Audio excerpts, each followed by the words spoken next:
Yes sir. Hi guys, welcome to my YouTube channel. आज हमारे साथ मौजूद है नवाबों के शहर लखनऊ उत्तर प्रदेश से राजेश राय जी। इनका नवाबी का सफर अब रेलवे में जा चुका है और ये सरकारी जेई बन चुके हैं रेलवे डिपार्टमेंट मुंबई जोन में। तो बहुत बहुत बधाई हो राजेश जी आपको। जी जी जी sir, thank you sir, thank you. सबसे पहले जानना चाहेंगे कि कैसा लग रहा है आपको इस समय। जी सर, काफी देर बाद सफलता मिली है तो अच्छा फील हो रहा है। मतलब सफलता तो पहले ही मिल रही थी, बट कभी स्टेज वन कभी स्टेज टू, तो मेरिट आउट हो जा रहे थे तो थोड़ा सा खराब लगता था। बट ये था कि मेहनत किया है तो उसको मतलब कंटिन्यू करना है, क्योंकि सक्सेस जो होती है थोड़ा डिले होती है बट डिनाइड नहीं होती है। लाइन सुनी थी और ये देखा भी तो काफी अच्छा लगा कि चलो मतलब ऐसा होता है कि मतलब आदमी को मेहनत करते रहना चाहिए, रिजल्ट्स पे ध्यान नहीं देना चाहिए और अपना 100% देना चाहिए। मेन तो वही है, आप अपना 100% दीजिए और रिजल्ट आज नहीं कल तो हो ही जाएगा आपका। क्या रिएक्शन रहा, फैमिली का क्या रिएक्शन रहा? सबसे पहले किसको बताया आपने? फैमिली में सबसे पहले मम्मी को बताया था। मम्मी काफी ज्यादा इंटेंस रहती थी कि मतलब इतना मेहनत करे उतना पढ़ाई करते हो उसके बाद भी नहीं हो रहा है। घर में सभी को पता था कि मतलब शुरू से मैं पढ़ाई काफी अच्छा करता था, तो सबको पता था कि जल्दी ही हो जाएगा। बट थोड़ा सा जेई वाले सिलेबस को लेके मैं उतना ज्यादा वो नहीं था, अवेयर नहीं था, तो इतना थोड़ा टाइम इसलिए लग गया। मतलब शुरू से रिसोर्सेज का लैग लैग बोल सकते हैं कि लैग आपको नहीं था, तो उस चक्कर में थोड़ा सा मैंने जब पूछा आपके वीडियोस रिएक्शन, भी देखे तो थोड़ा बहुत मम्मी समझ का में। रिएक्शन क्या था फर्स्ट वर्ड जब आपने बताया कि मम्मी मेरा हो मम्मी गया, मैं सरकारी मम्मी का जेई बन गया? रिएक्शन तो मम्मी का रिएक्शन तो बहुत मतलब खुश थे। घर में सभी खुश हैं और अभी तक खुश हैं। अभी तक वो दूसरे को बता ही रहे हैं कि भाई हो गया है, क्योंकि घर में मम्मी नहीं सभी लोग बहुत ज्यादा मतलब परेशान थे कि हो नहीं, क्योंकि मेरे घर में मोस्टली सबका हो गया था, मैं ही बचा था। तो ये था कि जल्दी हो जाए इनका भी अच्छी जगह पे और ये भी अपनी लाइफ अपना सेट करें, आगे बढ़े। चलिए हम आते हैं तैयारी से रिलेटेड थोड़ा क्वेश्चन पूछने के लिए, जिसके लिए बच्चे भी इंतजार कर रहे होंगे। नॉन टेक की प्रिपरेशन जी जी। कैसे की, कहाँ से स्टडी मटेरियल लिया, कितने घंटे आप पढ़ रहे थे नॉन टेक की तैयारी के समय? नॉनटेक में रेलवे के लिए मतलब जो फर्स्ट स्टेज था, सीबीटी वन जिसको बोला जाएगा, उसमें हमारा एक मैथ्स था और एक रीजनिंग था। तो रीजनिंग तो एसएससी के लिए मैं पहले से पढ़ रहा था, तो ऐसा कोई जला अलग से मैंने नहीं पढ़ा। बट अगर किसी को पढ़ना हो तो कैरियर विल की एप्लीकेशन है, उसमें पीयूष सर पढ़ाते हैं, आप पढ़ सकते हैं वहां से। मतलब यूट्यूब पे बहुत सारे टीचर थे, रीजनिंग कोई बहुत बड़ा टास्क नहीं है। एप्टी के लिए मैंने पढ़ा था, आदित्य रंजन सर करके क्लास चलती है उनकी, उनसे मैंने मैथ्स पढ़ा था। कोर्स लिया था सिंपल सा, उन्होंने पढ़ाया था। और अगर इंजीनियरिंग बैकग्राउंड के हैं तो आपको मैथ्स में भी दिक्कत नहीं आएगा, आप एक बार पढ़ोगे समझ में आ जाएगा। ये करके फिर आप सीबीटी टू में साइंस बचेगी, तो साइंस आप एक नीरज सर करके पढ़ते हैं, साइंस मैग्नेटिक ऐप है, उस पर आप जाके साइंस पढ़ सकते हैं। वो एनसीईआरटी बेस्ड पढ़ाते हैं और रेलवे में जो टीसीएस पेपर बना रहा है वो भी एनसीईआरटी बेस्ड ही बनाता है। तो इट्स बेटर कि आप या तो एनसीईआरटी बुक बैठ के खुद से पढ़ लीजिए अगर आप में इतना पोटेंशियल है। नहीं है तो जो टीचर एनसीईआरटी बेस्ड पढ़ा रहा है आप उसको पढ़िए, कोई भी टीचर हो सकता है, एक्स वाई जेड, ऐसा नहीं है। मुझे नीरज सर अच्छे लगे क्योंकि वो थोड़ा सा टाइम वेस्ट कम करते हैं और टू दी पॉइंट बात करते हैं। मैंने उससे किया था और मेरा साइंस में भी अच्छा स्कोर आया था। तो ये 3 सेक्शन आप सीबीटी वन के लिए अच्छे से कर सकते हैं। और जीके जो है वो अगर टीसीएस पेपर कराएगा तो मोस्टली वो 15 क्वेश्चन जीके बोलता है, बट वो 10 क्वेश्चन करंट अफेयर्स का देता है और स्टैटिक का कुछ भी क्वेश्चन नहीं आता है। तो उस पर जितना कमी मतलब हम लोग इन्फोसिस करें वो ज्यादा बेटर है। आप जीके पढ़ सकते हैं, करंट अफेयर्स पढ़ सकते हैं, उत्कर्ष एप्लीकेशन से पढ़ सकते हैं, और भी बहुत सारी टीचर्स हैं करंट अफेयर्स के लिए। वो करके अपना टीसीएस का पेपर दे सकते हैं। वैसे ज्यादा जीके उम्मीद मत करिए, क्योंकि जीके बहुत एब्सर्ड आता है, बहुत सारी शिफ्ट होती हैं। तो मेरे हिसाब से इन 3 सेक्शंस को टारगेट करेंगे तो हमारे आराम से 70+ 80+ आ जाएगा स्कोर। जितने बच्चे सुन मेन रहे हैं, साइंस एक्यूरेसी होनी चाहिए, साइंस। कॉपी और पेन ले लेना ब्रदर, फिर से वीडियो रिवाइंड करना, क्योंकि बहुत सारी चीजें उन्होंने जल्दी जल्दी बताई है। आप लोगों को थोड़ा हवा में जाएगी जो नए बच्चे तैयारी कर रहे हैं। एक एक वर्ड सुनना कि हाँ सर ने मैथ कहाँ से पढ़ी, सर ने रीजनिंग कहाँ से पढ़ी, सर ने साइंस कहाँ से पढ़ी है, कौन सा एप्लीकेशन है, उसको लिखना। क्योंकि भूल जाओगे अभी बाद में, तो पेन कॉपी लेकर बैठना और लास्ट में वीडियो में कमेंट करके बताना कि आपको इस इंटरव्यू का कौन सा पार्ट सबसे ज्यादा अच्छा लगा है। अब हम आते हैं सर, स्कोर अटेम्प्ट आपने कितना किया था फाइनल में, सीबीटी 1 में, और आपके मार्क्स कितने आए? तो मैंने अटेम्प्ट 95 किया था और मेरे मार्क्स 81 आए थे। मेरा डीएमएस भी क्वालिफाइड था, बट मैंने डीएमएस को नीचे रखा था क्योंकि मुझे सिविल का था, तो मुझे सिविल का ही जॉब करना है, वो डीएमएस मुझे नहीं करना, बट मैंने रख दिया था, वो क्वालिफाइड हो गया था अनफॉर्चुनेटली। बट टारगेट मेरा डीएमएस कभी भी नहीं था। यानी आपको जी। पता चल गया था प्री देने के बाद कि मेरा प्री निकल जाएगा, मेंस के लिए फोकस करते हैं। तो yes yes yes yes. Mains के लिए आपने फोकस में क्या क्या चीजें ध्यान में रखा? मेंस के लिए सर, वैसे तो एसएससी जेई का जब प्रिपरेशन करते हैं तो आपका मेंस बहुत हद तक सही हो जाता है। बट इसमें क्या है कि रेलवे में और एसएससी में बहुत डिफरेंस है। इसमें बिल्डिंग कंस्ट्रक्शन का बहुत बड़ा वेटेज है, जो कि एसएससी में नहीं आता है। बिल्डिंग कंस्ट्रक्शन एक दो क्वेश्चन आते हैं, बिल्डिंग मटेरियल आता है, बट ये not building material, building construction अलग है। ये बिल्डिंग कंस्ट्रक्शन में टेक्निक्स होती हैं, वो आपको पढ़ के जाननी पड़ेंगी। ये लड़कों को रियलाइज करना पड़ेगा, जो कि हम लोग गलती कर रहे हैं। और इस बार टीसीएस ने भी यही चीज किया, जिसने पीवाईक्यू लगाया होगा उसको ये चीज रियलाइज हो गई थी कि बिल्डिंग कंस्ट्रक्शन का 30% मतलब 30 मार्क्स आएगा 100 में से। 100 क्या, मतलब 100 ही मान के चलिए, टेक्निकल तो 100 ही आता है, 50 का नॉन टेक होता है। तो 100 में से 35 मार्क्स अगर कोई सब्जेक्ट लेके जा रहा है, तो अगर आप उसको छोड़ के जाएंगे तो आप कट ऑफ से बाहर हो जाएंगे। तो बिल्डिंग कंस्ट्रक्शन और डिजाइन एंड एस्टिमेशन, ये टॉपिक तो आप एसएससी के लिए पढ़ते ही हैं। और आपका एक कंक्रीट टेक्नोलॉजी, ये 3 सब्जेक्ट्स पे कमांड आपको अच्छी रखनी पड़ेगी। और जितने मेजर सब्जेक्ट्स हैं वो सब आप उतना ज्यादा मत पढ़िए, कोई चल जाएगा। सॉइल वॉइल वो सब यहाँ नहीं आता है। एसएससी जेई में सॉइल से भी आते हैं क्वेश्चंस, बट रेलवे प्रेफर नहीं करता है ये सब चीजों को। रेलवे इन 3 चीजों से 50 मार्क्स का आ गया था इन तीनों से। डिजाइन एस्टिमेशन, कंक्रीट टेक्नोलॉजी और बीएम बिल्डिंग कंस्ट्रक्शन, मटेरियल भी जोड़ दीजिए उसमें। इन तीनों से 50 मार्क्स का पेपर, और अदर रिमेनिंग जो सब्जेक्ट हमारे बचे हैं, लगभग 12 या 10 सब्जेक्ट बचेंगे, उनसे 50 मार्क्स का। तो यू शुड शो कि आपको 3 सब्जेक्ट ही 50 नंबर दिला दे रहे हैं।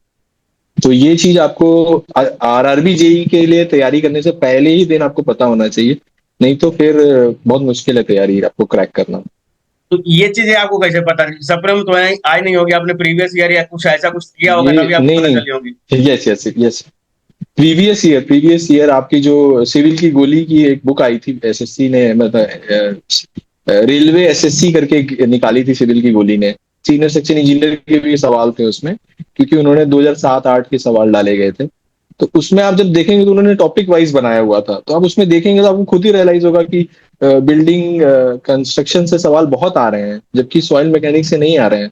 तो टीचर्स ने भी पीवाईक्यूज उठाए और पीवाईक्यू के बेस पे उसने पेपर बनाया। वो अलग बात है कि लेवल्स ऊपर नीचे किया उसने, उन्होंने वो लेवल नहीं पूछा जो लास्ट ईयर दूसरे टेंडर ने पूछा था। बट वेटेज उसने मेंटेन रखा। लास्ट टाइम भी बिल्डिंग कंस्ट्रक्शन का वेटेज था, इस बार भी टीसीएस ने भी मेंटेन रखा वेटेज, तो वेटेज में छेड़छाड़ी नहीं की उसने। देखिए, मैं क्लियर बता देता हूँ थोड़ा सा, अगर जिनके ऊपर से जा रहा है, तैयारी करने से पहले पहले खुद तैयार होना पड़ेगा। आपको पता होना चाहिए किस चीज की तैयारी करनी है। इसलिए सबसे पहले प्रीवियस ईयर पढ़ना होगा। जब आप प्रीवियस ईयर पढ़ोगे, तो जो राजेश जी ने बताया कि बीसीएमई का कितना पार्ट आता है, पीएम का कितना पार्ट आता है, सीटी का कितना पार्ट है, एस्टीमेट का पार्ट क्या है, ये सब जानने को आपको प्रीवियस ईयर से पता चलेगा। और सिविल गोली की एक आरआरबी एंड एसएससी करके बुक आती थी, जिसमें सारे रेलवे के सीनियर सेक्शन यस और यस जेई के सारे क्वेश्चन आपको उसमें मिल जाएंगे। वो पेपर लगा लोगे, सारे पढ़ लोगे, तो आपको समझ में आ जाएगा तैयारी किस दिशा में करनी है, किस डायरेक्शन में करनी है। बच्चों का एक यस क्वेश्चन सर। होता है कि कब से एमसीक्यू यस लगाना सर। चाहिए, थ्योरी पढ़ते समय लगाना चाहिए या थ्योरी पढ़ने के बाद लगाना चाहिए, रिवीजन कब से स्टार्ट करना चाहिए? सर जैसे कि मेरे लिए क्या था कि मैं एसएससी की तैयारी कर रहा था, तो बिल्डिंग कंस्ट्रक्शन मेरे लिए नया था। मैंने कभी पढ़ा नहीं था, क्योंकि एसएससी में एक दो क्वेश्चन आते थे। तो मैंने इसको पहले पढ़ा बैठ के। जसपाल सर के वीडियोस पढ़ी हैं, आप पढ़ सकते हैं यूट्यूब पे। 20-22 लेक्चर्स हैं, फ्री में पढ़े हुए, जसपाल सर ने पढ़ाए हुए हैं। और भी अगर टीचर्स हैं वो भी पढ़ाते हैं, तो आप बैठ के पढ़ लीजिए उसको, जो भी कंपोनेंट होते हैं। क्योंकि जब पढ़ लेंगे तो क्या है कि कोई भी एक्सप्लेनेशन दिया रहेगा आपको समझने में अच्छा लगेगा। नहीं तो ऐसे लगेगा मगअप कर रहे हैं। मगअप चीजें कभी भी आप एग्जाम्स में क्रैक नहीं कर पाएंगे, क्योंकि वो सवाल नहीं पूछेगा, वो थोड़ा सा घुमा के पूछेगा। तो ऑप्शन एलिमिनेशन के लिए भी आपको मतलब वो पता होना चाहिए कि ये बोल क्या रहा है। रटने से काम नहीं चलेगा, रटने वाला जो ट्रेंड था वो खत्म हो गया, आपको चीजें समझनी पड़ेंगी। और समझने के लिए आप पहले पढ़िए और फिर आप प्रैक्टिस कर लीजिए। जैसे सिविल की गोली वाली बुक लगा लीजिए, नहीं तो एक वाईसीटी ने लॉन्च की थी सिविल कैप्सूल नाम से। उन्होंने रेलवे के सिलेबस के हिसाब से लॉन्च कर दी थी, तो उन्होंने सारे बिल्डिंग कंस्ट्रक्शन के टॉपिक डाल दिए थे उसमें, तो आप बैठ के लगा लीजिए। जी जी, वो बुक तो बहुत अच्छी है, वो बुक आप लगा लेंगे तो आपको आरआरबी का मतलब वो लेवल से ऊपर दे रखा है उसमें। मैं तो सोच रहा था इतना पेपर इजी क्यों बनाया इसने, थोड़ा सा और टफ कर लेता, क्योंकि ऑप्शन सेट नहीं कर पाया था टीसीएस। तो ये बुक बहुत बेनिफिशियल है, कैप्सूल वाली। ये मतलब मैंने ली थी और ये मैंने बहुत अच्छे से 2-3 बार लगाई थी इसको। तो ये बुक बहुत अच्छी बनाई थी बाई सिटी ने। यानी कि आपने प्रीवियस ईयर के लिए जितनी किताबें हो सकती है, मार्केट में दो ही मेन किताबें थी जहां तक मुझे नॉलेज है, मैंने बच्चों को जी सजेस्ट जी। किया था। एक ये यस कैप्सूल थी और एक थी आरआरबी और एसएससी यस सर। सिविल की गोली की। Yes yes. यस सर, वहां से आप पीवाईक्यूज देखिए, समझिए कि क्या आपको पढ़ना है, और फिर उसकी प्रैक्टिस किताब आप वाईसीटी ले लीजिए। वाईसीटी में एम्पल ऑफ सवाल हैं, आप बैठ के प्रैक्टिस करिए, और इससे ज्यादा कोई जरूरत नहीं है आपको किताब की। और जहां आपको लगे कि ये नॉलेज आपका लैग कर रहा है, तो फिर आप कोई टीचर्स का जाके, यूट्यूब पे इतने सारे टीचर्स पढ़े हुए हैं, आप जाके उनके लेक्चर्स देख लीजिए, समझ लीजिए टॉपिक क्या है। तो ऐसे आपका बार बार इटरेशन करना पड़ेगा। ऐसा कोई श्योर शॉट नहीं है कि हम थ्योरी पढ़ लेंगे और तुरंत अगले दिन सवाल लग जाएंगे। ये आप क्या होगा, आप नहीं लगेंगे, फिर आप वो थ्योरी पढ़ोगे, फिर वो धीरे धीरे आप इटरेशन करोगे, तो आप में एक एक्यूरेसी बढ़ेगी आपकी। एक्यूरेसी सडनली आपकी कभी भी नहीं आएगी। वो आपको बैठ के थोड़ा आरएनडी, थोड़ा प्रैक्टिस, थोड़ा टेस्ट सीरीज भी लगाना पड़ेगा। टेस्ट सीरीज भी इसका बहुत बड़ा रोल है। जो सिविल की गोली वाली टेस्ट सीरीज है उसमें उन्होंने टॉपिक वाइज बनाया हुआ था, रेलवे के हिसाब से ही बनाया था। तो उसमें भी बहुत बेनिफिशियल हुआ था मेरा। जैसे जो जो टॉपिक छूट रहे थे, जैसे टनल छूट रहा था मेरा, और मेरा डिजाइन और एस्टिमेशन तो चलो ठीक है, वो एसएससी में पढ़ रहा था। टनल था, और एक ऑटो कैड का 450 का कुछ इन्होंने सिविल की गोली ने बनाया था सेट, 450 क्वेश्चन का इन्होंने एक बुकलेट बनाई थी। वो भी बहुत मतलब ऑटो कैड में हेल्प हो गया। वो 450 क्वेश्चन लगा लीजिए, आपके ऑटो कैड के सारे क्वेश्चन बन जाएंगे। तो ये कुछ कुछ चीजें जो होती हैं, छोटी छोटी सवाल, आप हर जगह से ग्रैब करिए, और फिर एक आपका एक अच्छा पैकेज तैयार हो जाएगा। ये आपको कहीं किताब में नहीं मिलेगा, ये आपको कहीं ना कहीं से लेना पड़ेगा। सिविल जंक्शन वाले जो चैनल है उसपे सारा आप लोग का मटेरियल, या आपके चैनल पे सब पे पड़ता रहता है। कहीं कोई भी कोई फ्री ऑफ कॉस्ट मिलता है, कोई इसके लिए आपको इधर उधर भी जाने की जरूरत नहीं। ठीक बस है, ये है एमसीक्यू तो कि क्लियर एक्टिव हो गया रहना बच्चों पड़ेगा। का। रिवीजन के लिए बहुत बच्चे कंफ्यूज रहते हैं, रिवीजन एक सब्जेक्ट करें एक बार में, दो करें, या कैसे करें, क्या शेड्यूल होता है रिवीजन का, कहाँ क्या करें, खुद की नोट्स बनाए या कोई मार्केट में जो अवेलेबल है हैंडबुक उसका यूज करें, क्या बेनिफिशियल रहेगा? नहीं नहीं, अपने ही सेल्फ नोट सर ज्यादा अच्छे रहेंगे, वो याद करने में सबसे इजी रहता है। फोटो जो दूसरों के नोट्स हैं उनको पढ़ने में थोड़ा सा हमको याद करने में बहुत टाइम लगता है। अपने खुद के नोट्स बनाएंगे, जल्दी याद हो जाएंगे, और खुद से लिखेंगे तो पता चल जाएगा हम कहाँ क्या पॉइंट लिख रहे हैं। मैं तो बोलूंगा थोड़ा टाइम लगता है, बट पर वो अच्छा चीज होता है, आगे आपको एग्जाम में बहुत हेल्प करेगा वो। और अदर रही सब्जेक्ट बात जैसे रिवीजन करने। बीसीएमबी हो गई, ऑटो कैड हो गया, इसका जी तो जी आपने जी। कैसे रिवीजन किया, इसको कहाँ से पढ़ा आपने? ऑटो कैड का मैंने, एक ध्यानपाल सर पढ़ाते हैं, ध्यानपाल करके एक सिविल इंजीनियर फैकल्टी हैं, टू द वो पॉइंट। मैंने उनका ऑटो कैड कर लिया था। जी जी, टू दी पॉइंट। उनका मैंने थोड़ा सा ऑटो कैड का और इंजीनियरिंग ड्राइंग का उन्होंने कराया था। उन्होंने मतलब अपने ऐप पे डाला था, तो मैंने वही, क्योंकि ये मैंने कहीं कॉलेज में भी उतना अच्छे से नहीं पढ़ा था, क्योंकि टीचर्स पढ़ाए नहीं थे, तो थोड़ा सा लैक ऑफ नॉलेज था, तो वहां से मैंने कवर कर लिया था दोनों। और प्रैक्टिस मैंने वाईसीटी वाली बुक से कर ली थी, और जो आपकी सिविल की गोली की रेलवे वाली पीवाईक्यूज है, इससे सारे सवाल लगा लिए, तो ऑलमोस्ट लग गए थे सारे सवाल। और रेलवे में भी सारे वही क्वेश्चंस आए थे, कोई ज्यादा चेंज नहीं हुआ था, सेम सेम क्वेश्चंस ही आए थे। आपका स्टडी का डेली का रूटीन क्या था, मतलब सुबह उठने से लेकर रात सोने तक? मेरा तो सर ये है कि मैं बहुत दिनों से प्रिपरेशन कर रहा था, तो मुझे ऐसा कोई बाहर दिन 10-12 घंटे पढ़ने का, 8 घंटे में पढ़ता था। बट ये 8 घंटे में एकदम टू दी पॉइंट पढ़ता था, ऐसा कुछ नहीं कि मोबाइल चला लो शॉर्ट्स देख लो। पढ़ो बैठने तो अब क्वेश्चन लगाएंगे, सब्जेक्ट कंप्लीट करना है तो सब्जेक्ट के सारे क्वेश्चन लगा के फिर अपना जो भी काम करेंगे। तो मैं कम पढ़ता था बट इफेक्टिव पढ़ता था, मेरा लॉन्ग ड्यूरेशन वाला पढ़ाई कभी भी नहीं रहा है। तो ये सीन था, और ऊपर से मैं एसएससी का मैं बहुत बार क्रैक किया था एग्जाम, तो मुझे सिविल के में कमांड अच्छी थी, बस ये थोड़े बहुत साइड में सब्जेक्ट्स पढ़ने थे, तो ये चीज था, मुझे ज्यादा एफर्ट नहीं मारना पड़ा, और और हो गया आराम से। एसएससी के लिए मैंने बहुत ज्यादा मेहनत की थी, उस टाइम पे मैं बहुत ज्यादा पढ़ता था, 12 घंटे तक पढ़ता था। बट अभी मैंने रेलवे के लिए उतना नहीं पढ़ा था। अगर मेरे पास एंड्रॉयड मोबाइल है तो मेरे मोबाइल में कौन कौन से एप्लीकेशन होने चाहिए स्टडी के पॉइंट ऑफ व्यू से? एंड्रॉइड मोबाइल में टू दी पॉइंट ध्यानपाल वाला सर रख लीजिए, वो काफी लेस कॉस्ट का रहता है। एक टेक्स्ट बुक का ऐप रख लीजिए, वो बहुत अच्छा है आपको। मतलब मैं तो कहूंगा टेक्स्ट बुक के ऐप्स बहुत अच्छे होते हैं, उनकी भी जो टेस्ट सीरीज होती हैं वो अच्छी होती हैं। थोड़ा सा रेलवे में वो लोग लैग कर गए थे प्रिडिक्ट करने में, क्योंकि बिल्डिंग कंस्ट्रक्शन का वेटेज रखे हैं, वो तो उनकी टीम नहीं प्रिडिक्ट कर पाई।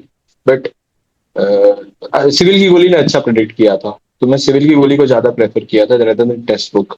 But text book SSC JE में बहुत अच्छा प्रिडिक्ट करता है, तो SSC JE point of view से बहुत अच्छी है वो book। मतलब वो उसका टेस्ट सीरीज।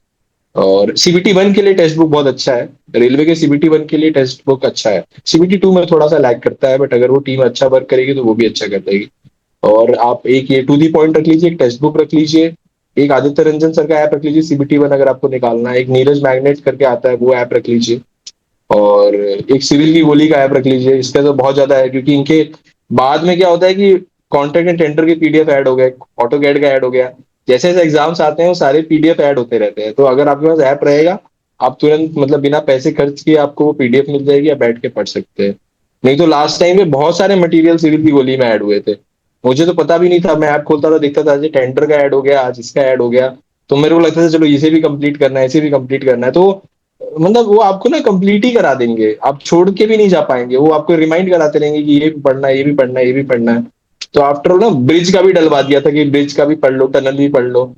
तो ये सिविल की गोली तो नेसेसरी है। और उसके बाद आप रीजनिंग के लिए एक कैरियर बिल ऐप आता है राकेश यादव सर का, उसमें एक पीयूष सर पढ़ाते हैं, वो मुझे ठीक लगता है रीजनिंग के लिए। और कोई अगर किसी और से पढ़ता है तो पढ़ सकता है, रीजनिंग के लिए ज्यादा कुछ ऐसा कोई वो नहीं है, नॉर्मल रीजनिंग आती है। ये बस ये सब तो ठीक है। सिविल के पॉइंट ऑफ व्यू से ध्यानपाल का ही रखिए। और या जसपाल सर के तो वीडियोस आपको यूट्यूब पे मिल ही जाएंगे। वो तो मतलब उनके उन्होंने सारे ही डाल दिए, लॉकडाउन के टाइम पे उन्होंने सारे लेक्चर्स अपने यूट्यूब पे डाल दिए, तो आप वहां से पढ़ सकते हैं जसपाल सर से। सिविल तो इंजीनियरिंग इतना के ही लिए सही है। बेस्ट टेलीग्राम चैनल कौन सा रहेगा? सिविल जंक्शन मुझे सही लगता है, सिविल जंक्शन पे हर मटेरियल आपका अवेलेबल होता है। और एक सिविल आई थिंक इन्हीं का सिविल की गोली का भी एक ऐप है, मैंने तो तीन चार रखे हैं। उनमें भी दोनों मतलब पैरेलली दोनों में पड़ता है, सिविल जंक्शन में पड़ता है फिर इन पे पड़ जाता है, तो दोनों ऐप में सेम मटेरियल आपको तुरंत तुरंत मिल जाएगा। तो ये दोनों ऐप तो मैंडेटरी है, आपके पास होना चाहिए। जो बच्चे अभी सीबीटी वन की प्रिपरेशन कर रहे हैं, उनको क्या सलाह देंगे कि वो क्या चीज ना करें? सीबीटी वन वाले जो कर रहे हैं वो मेरे हिसाब से जीके पे ज्यादा एम्फेसिस ना करें, पहली बात। ये तीन पे एकदम साइंस पे एक्यूरेसी रखें, क्योंकि साइंस पे भी जो मेरे फ्रेंड्स ने तैयारी की थी उनका इसलिए नहीं हुआ था, क्योंकि वो लोग क्या करते थे, पढ़ते साइंस थे बट जब एग्जाम में गए तो 30 में से उनके 12 नंबर आए। अटेम्प्ट उन्होंने 28 किए थे बट एक्यूरेसी नहीं मेंटेन कर पाए। तो साइंस में आप 30 में से 28 लेके आइए पहली बात तो। रीजनिंग में आपका 25 में से 24-23 आ ही जाएगा। एफटी में आपका 30 में से कम आ पाएगा, क्योंकि एफटी का थोड़ा सा टाइम कम पड़ जाता है, तो एफटी में आपका 20 मान लेते हैं। जीके में उम्मीद मत रखिए, 10 या 5 5 की उम्मीद रखिए बस। तो ये चीज में साइंस बहुत बड़ा रोल प्ले कर रहा है सीबीटी वन क्रैक करने में, अगर आप देखा जाए तो साइंस पे आपको कैसे भी करके आपको इम्प्रूव अच्छा करना पड़ेगा। साइंस और रीजनिंग अगर आप कर लीजिए अच्छा, तो आपके 50 नंबर ऐसे ही आ जाएंगे लगभग। तो आपके लिए एक बोनस मिल जाएगा ना, पेपर एक तो पूरा मिक्स्ड पेपर आता है, तो उसमें आपको पिकअप करने में अच्छा रहेगा, जल्दी जल्दी सवाल साइंस का बन जाएगा, जल्दी जल्दी रीजनिंग का बन जाएगा, आपके अटेम्प्ट बढ़ते चले जाएंगे। नहीं तो फिर आप ऐसे फंसते चले जाएंगे, क्योंकि एफटी का सवाल तो टाइम कंज्यूम करेगा, और ऊपर से टीसीएस इतने बड़े बड़े सवाल डिजाइन कर देता है एफटी के कि आप उसमें उसके भवंडर में आ जाएंगे। वो तो उसका काम ही है डिजाइन करने का, आपको परेशान करने का। तो ये मेरे हिसाब से सीबीटी वन निकालना है तो आपको साइंस, रीजनिंग और एफटी, ये तीनों पे कमांड अच्छी करनी पड़ेगी। आप आराम से सीबीटी वन क्रैक कर लेंगे, कोई एफर्ट नहीं डालने की जरूरत पड़ेगा। आप पेन कॉपी रोक दीजिए, जो आपने लिखा हुआ है उसमें जो बेस्ट लाइन लग रही हो वीडियो में कमेंट करिएगा। और इस जो इंटरव्यू अभी आपने देखा है, इस इंटरव्यू के शॉर्ट्स भी आपको अवेलेबल हो जाएंगे। तो जो मेरा इंस्टाग्राम अकाउंट है इंजीनियर गुप्ता, उस पर जाएंगे तो उस पर डेली एक दो शॉर्ट्स आपको मोटिवेशन के लिए, तैयारी के लिए मिलता रहेगा। तो कोई इंस्टाग्राम यूजर है तो ठीक है, तो वहां भी हमें फॉलो कर लीजिएगा। बहुत अच्छा लगा राजेश जी आपके साथ इंटरव्यू करके। फ्यूचर के लिए बहुत बहुत बधाई है आपके लिए। और बहुत दिनों बाद आपको जॉब जी मिली है, सर। बहुत परिश्रम के बाद मिली है। थैंक यू सर, थैंक तो उसकी फीलिंग तो आप समझ रहे होंगे। यू। जी सर। और जल्द ही हम आपको और जी भी सर। नोटिफिकेशन देंगे लाइव इंटरेक्शन बच्चों के लिए। तो आप लोगों को जो क्वेश्चन वो जी कमेंट कर सर। दीजिएगा, राजेश जी भी इस वीडियो के कमेंट बॉक्स में देखते रहेंगे कि आप लोगों को क्वेश्चन क्या रहे हैं, वो हम लाइव सेशन जी में सर। जी सर। पूछेंगे। ठीक है, आज के लिए बस यस इतना सर, ही। यस सब लोग इस वीडियो को लाइक करिए, कमेंट करिएगा, नए हो तो चैनल जरूर सब्सक्राइब कर लीजिएगा। साथ ही साथ राजेश जी के लिए क्वेश्चन आप लोग कमेंट बॉक्स में छोड़ दीजिए, अगली बार हमारे लिए आसान हो जाएगा कि और आप क्या चाहते हैं, क्योंकि हमने अधिकतर चीजें पूछ ली, राजेश ने पूरी सारी चीजें डिटेल से आपको बता दी है। और जो एप्लीकेशन, जो टेलीग्राम चैनल, जो बुक्स उन्होंने रिकमेंड की है, वो आपने लिख ही लिया होगा, तो उनको फॉलो करना स्टार्ट कर दीजिए। Thank you. Thank you Rajesh ji आने के लिए, और यस बहुत सर, अच्छा थैंक यू सर, आपने थैंक यू बच्चों को बताया है। ठीक है, आज के लिए बस इतना ही। जी sir, thank you. Thank you, thank you sir, thank you.